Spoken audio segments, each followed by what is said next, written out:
Prochain épisode de cette Ligue des Nations, ce sera en novembre pour la fin de la phase de groupe, avec ou sans Kylian Mbappé. Petit rappel des faits avant de vous donner la parole et de lâcher les fauves.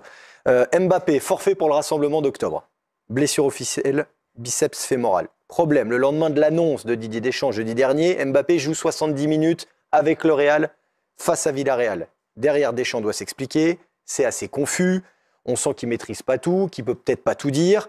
Et puis, cerise sur le gâteau, comme disent les jeunes. Hier, il fait une story Instagram sur les internets pour souhaiter bon match aux Bleus. Et là, patatras, ce matin, on apprend qu'il était où, Kylian? Il était en Suède, à Stockholm, en boîte de nuit. Geoffroy Garretier. Pourquoi ça tombe sur moi? Parce que je sais, je vous connais.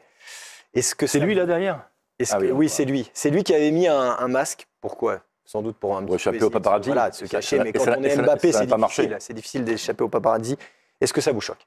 Est-ce que c'est un manque de respect pour l'équipe de France? Alors, je ne suis pas choqué que Kylian Mbappé parte en Suède. Pourquoi la Suède?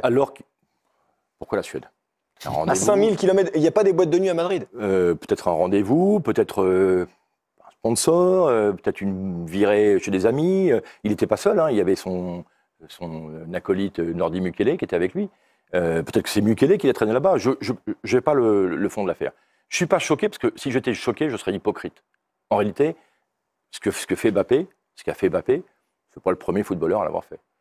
Et puis ça fait belle lurette que depuis qu'il y a des jets privés et que les joueurs ont beaucoup d'argent et beaucoup de liberté, ils profitent de 2-3 jours de repos pour aller à Dubaï, à Ibiza. Il se trouve que le Real Madrid lui avait donné 3 jours de repos. Donc globalement, s'il va en Suède, c'est pas un problème. Le problème, c'est qu'il est vu. Et que le problème, c'est que forcément, on se dit, qu'est-ce qu'il fait là? Pourquoi il n'est pas à Madrid en train de se reposer, en train de soigner sa blessure? Pourquoi il n'est pas en train d'essayer de gagner du temps, de l'énergie pour affronter une saison qui va être très longue, alors que sa place au Real n'est pas encore tout à fait faite, ou en tout cas que son jeu n'est pas en place. Et surtout, pourquoi est-ce qu'il ne prend pas conscience, c'est ça qui m'embête le plus au fond, que globalement, la France, donc ses compatriotes vivent une crise économique, qu'on va nous demander de serrer les boulons, et que lui dépense son argent sans compter pour aller se faire une petite virée. Attendez, j'ai pas fini ma phrase. Il pourrait se poser la question. Accélère! Il est capitaine de l'équipe de France. Non mais voilà. Et il pourrait se dire qu'il incarne toute la France. Apparemment, il le fait pas. Toute la France sait qu'il a plein d'argent. Ça change rien. Ouais, il ira en boîte je de pense nuit que c'est avec pas le Mbappé débat. à 25 Mais euros, le côté exemplarité pourrait lui venir à l'esprit. Marie-Alice, est-ce que c'est pas plutôt le timing, on verra avec Flo, qui interpelle plus que le fait de sortir? Il a le droit de sortir en boîte, c'est pas... Oui, complètement. Déjà, par rapport à la blessure physique et autres, de repos et autres, la question se poserait plus si il finissait dans un état avec l'alcool et autres, parce qu'il y a un impact effectivement sur le corps et sur effectivement la récupération physique qu'on peut avoir et autres. Selon où il est sorti, selon ce qu'il a fait, à l'heure où il est rentré, la récupération qu'il a eue derrière, va pas l'empêcher de récupérer sur sa blessure, quelle qu'elle soit. Après, c'est plus effectivement, malheureusement pour lui, le fait d'être médiatisé et d'aujourd'hui ne plus pouvoir avoir la possibilité d'aller faire ce qu'il a envie et où il en a envie. C'est plus ça, effectivement, le timing par rapport à l'équipe de France. Visiblement, c'est plus ça qui interpelle. Mais en même temps, est-ce qu'il y a vraiment un bon timing pour que Mbappé puisse sortir et faire quelque chose finalement? Flo? Voilà, donc c'est à un moment donné, il y a aussi un aspect que vous voulez. Ouais, moi c'est depuis que j'ai vu tout le défoulement un peu médiatique sur les réseaux et tout, ouais, ça m'agace. Ça m'agace parce que il y a un aspect qu'on oublie énormément, c'est la santé mentale. La santé mentale d'un athlète de haut niveau, c'est quelqu'un qui a besoin totalement d'une déconnexion. Et malheureusement, en fait, c'est un acharnement de choses qu'on vient remettre en plus sur déjà cette santé mentale quand on n'a pas tous les aboutis. Aujourd'hui, il a nommé beaucoup de choses, Geoffroy.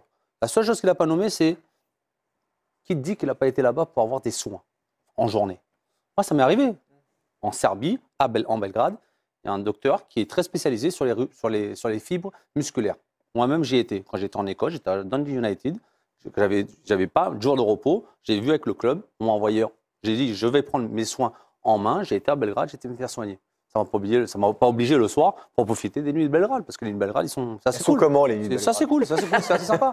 Mais en fait, à un moment donné, on est tellement dans un certain formatage, il faut rester dans un certain cadre qu'indirectement, on oublie que la santé mentale fait partie de ce truc. Et aujourd'hui, on en a des exemples. Raphaël Varane le dit très bien. Il a arrêté il y a 4 ans, il était cuit. Il a été cuit. Aujourd'hui, il arrête, tout le monde est surpris. Tout le monde est surpris, mais indirectement, il vient d'arrêter, on a déjà oublié. Richarlison, qui finit en pleurs, qui est joueur de Tottenham aujourd'hui, il finit en pleurs, il a fait un come-out, entre guillemets, sur un burn-out, sur le côté dépressif qu'il a connu. Et en fait, cet aspect-là, pour moi, j'ai envie de dire, et vraiment passer un message. Laissons nos athlètes vivre leur vie. Parce qu'à côté du terrain, ils ont une vie. Tant qu'aujourd'hui, sur le terrain, ils arrivent à être présents.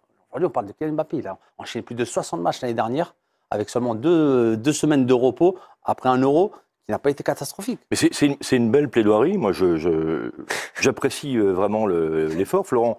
Je serais presque d'accord. Sur ce point, si Mbappé n'avait pas une place à part dans le foot et dans le sport français. Et à un moment, tu as utilisé un mot qui est important, qui est le mot de déconnexion. Il a besoin de déconnecter. Mais moi, j'ai l'impression qu'il est dans l'excès de déconnexion, en réalité. Il n'est pas, aujourd'hui, vraiment en prise avec la réalité. En fait, non, mais bien sûr. Mais du coup, la mienne est valable aussi. Oui, bien sûr. On a le sentiment que c'est quelqu'un qui veut tout, notamment la lumière, le pouvoir, les récompenses, la célébration, la célébrité, mais qui, en même temps, refuse d'assumer les obligations qui sont liées à ce pouvoir. Et sincèrement, peut-être qu'il est parti facilement en Suède, mais enfin pour l'instant, ce n'est pas l'hypothèse majeure. Il aurait très bien pu sortir en Espagne. C'est surtout le fait, en fait... Pas possible. J'ai vécu à Madrid, j'ai joué à Madrid. Mais c'est le fait de mettre ce masque pour faire genre, on ne me reconnaît pas, et au final, il se fait toper. Je trouve ça un peu ridicule. Et donc du coup, les obligations, parce que c'est Mbappé, vont au-delà de sa santé. Parce qu'il doit représenter ça, il n'a pas de sa santé mentale. Si Marie-Alice, c'est une hypothèse dont parle Florent. On n'est pas sûr que la santé mentale de Mbappé soit en jeu. Qu'il ait envie de déconnecter. Quand on dit santé mentale, c'est après de haut niveau, c'est le cas. Quand on dit santé mentale, c'est pas une maladie psychologique particulière, c'est le besoin, la possibilité, le besoin de pouvoir faire quelque chose. Quelque part, on parle de quelque chose. Qu'est-ce qu'il a fait réellement de mal? Je comprends. À part peut-être se coucher tard. Non, mais ce qui pose le problème, encore une fois, c'est pas moi qui l'ai inventé cette polémique, c'est qu'il est censé se reposer à Madrid et c'est pour ça qu'il n'est pas avec les Bleus. Et en fait, il se repasse pas à Madrid. Il est à 2000 km en Suède. Voilà, c'est tout. C'est ça qui pose problème. Il n'y a aucun problème. Il peut se reposer en Suède. Non, je suis pas sûr. Parce que. Mais en même temps, on est partagé. Il y a ceux qui veulent l'exonérer de tout, et en général, c'est d'ailleurs le camp des champions ou des anciens champions ou des sportifs de niveau qui le comprennent, et ceux qui le comprennent pas, qui sont forcément méchants, les journalistes dont je fais partie. Vous êtes très méchant. Il est 23h32, le Late Radio, les dernières infos avec vous, Antoine. Il est méchant. Oh, il est méchant. Scandaleux. Les amis, qu'est-ce que vous pensez de cette situation? Apparemment, rien ne va plus du côté du Français. Et pire encore, lui-même ne facilite pas les choses.